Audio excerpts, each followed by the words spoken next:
lovelies, if y'all want to see how I got these beautiful illusion knotless box braids that are ombre for non-braiders, you need to stay tuned. What's up, everybody? Toni is here, and today we are getting this head together. Okay.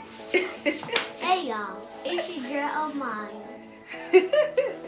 I'm gonna get some color hair today. I like, Mommy, what if I can have some color hair like I had before when I had that pink hair? Yeah, I was being nice this time. We're gonna put some color here. So her hair is freshly washed. I'm about to go ahead and blow dry all of it in sections, and then we'll get to the styling portion.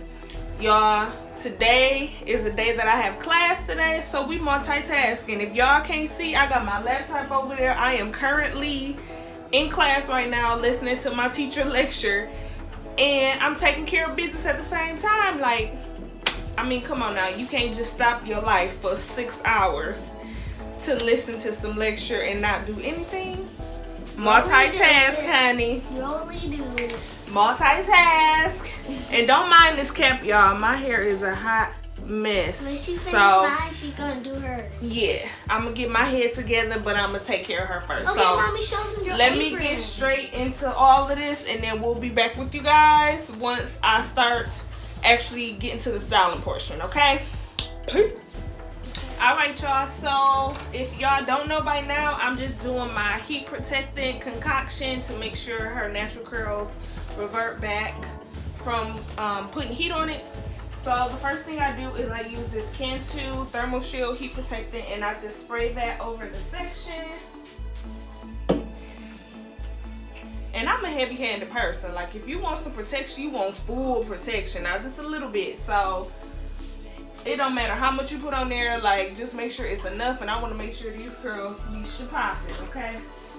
So I'm just spraying it in there, and then I'm going in with my paddle brush. Then I'm going to use a oil serum, heat protectant serum as well. So I'm just put a little dollop on my hand. And then just rub that in nice and good. And then I work that in with my paddle brush again.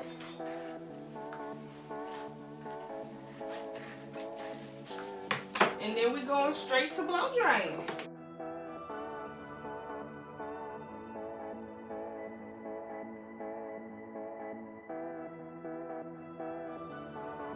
Alright, y'all, so I'm using the blow dryer on high heat and on the medium setting. And I literally didn't have to do that many strokes, so that's awesome because I'm not putting that much heat on it. So I'm gonna just continue to do that throughout her entire head, and then we'll get back with you once it comes to the parting. Alright, guys, so I am using the Shine and Jam conditioning gel. It's the extra hold with honey extract, and I'm going to be using that to help slick down her hair and create some neat parts. So I'm working on the first section, and then I'm taking a dollop of that conditioning gel. I'm putting it on the initial part that I made, and then I'm going to start parting again just to make it more crisp and neat.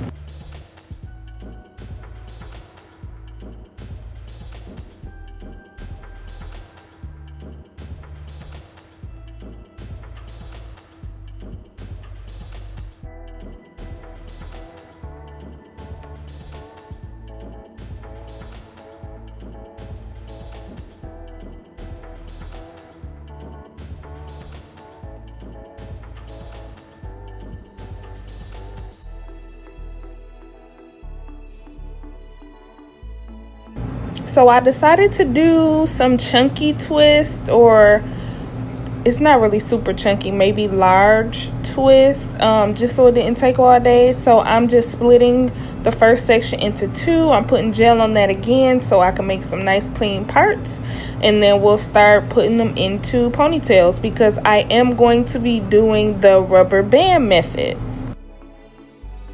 So I am taking some of that conditioning gel and I'm just putting it all over her edges. Then I'm going in with the Shine and Jam edge control, It works really good, but it's not super hard and it does not create any flaking. So I put that all around there just for the extra hold, and then I'm brushing that through, and then I'm going to take a rubber band and put it into a ponytail.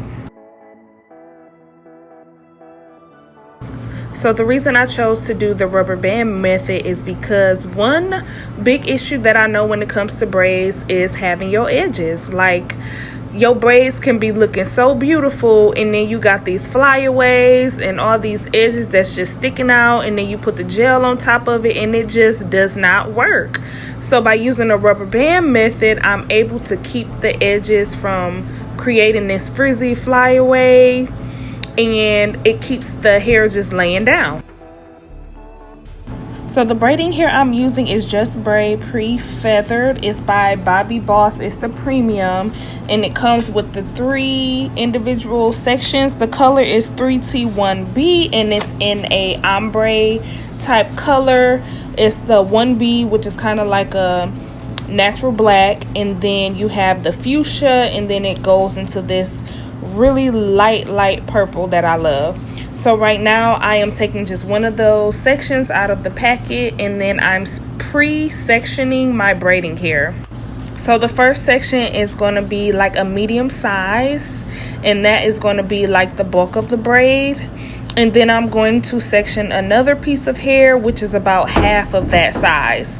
It may sound a little confusing, but once you see me go through the process, then you'll understand why I have the 2 pieces that are not of equal size.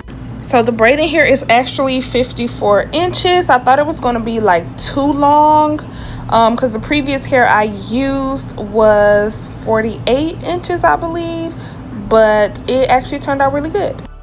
So I'm working on the first section, and I split her natural hair into 3 pieces because it takes 3 pieces to make a French braid. So what I'm doing is I'm taking some of the Shining Jam, and I am slicking down both of those pieces. That way it blends in well with the braiding hair. I don't want to have any frizziness or flyaways. I want it to blend in perfectly.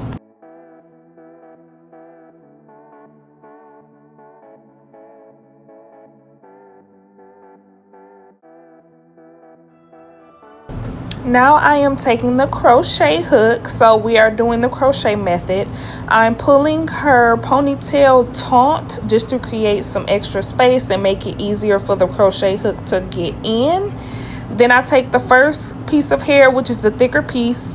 I am twisting it in my hands just to make it easier to hook onto the latch without having any issues.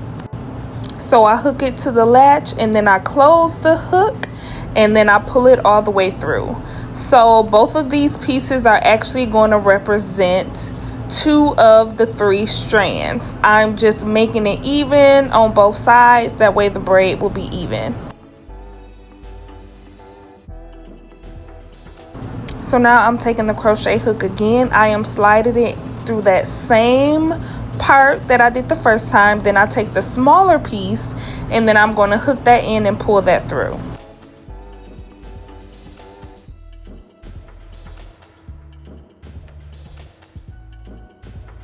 So now that I am pulling that through, even though it is 2 smaller strands, the hair is going to be grouped together, and that's going to equal the 3rd strand.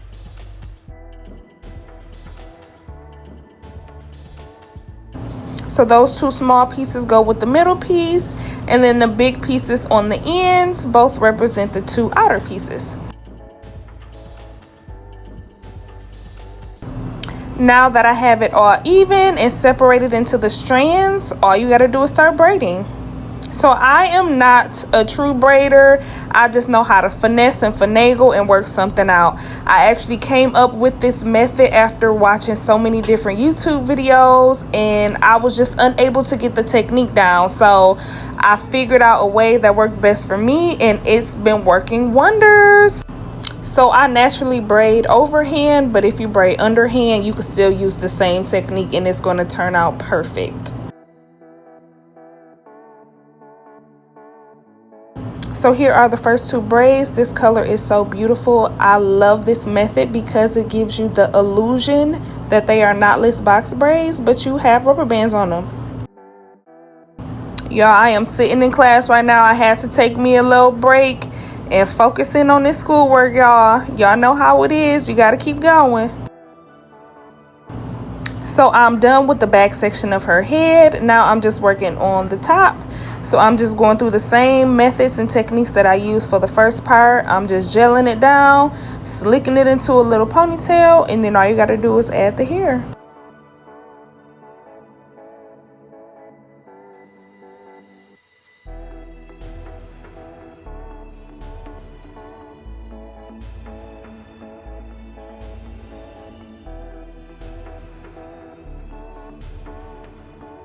I wanted to show you guys another close-up look. So you put the crochet hook in there, you add in that first thicker strand of hair, then you put the crochet hook in again, and then you add the even smaller piece of hair. So the smaller piece of hair that you add, you want that to equal to one side of the thicker strand of hair. So you want all three pieces to be equivalent in size.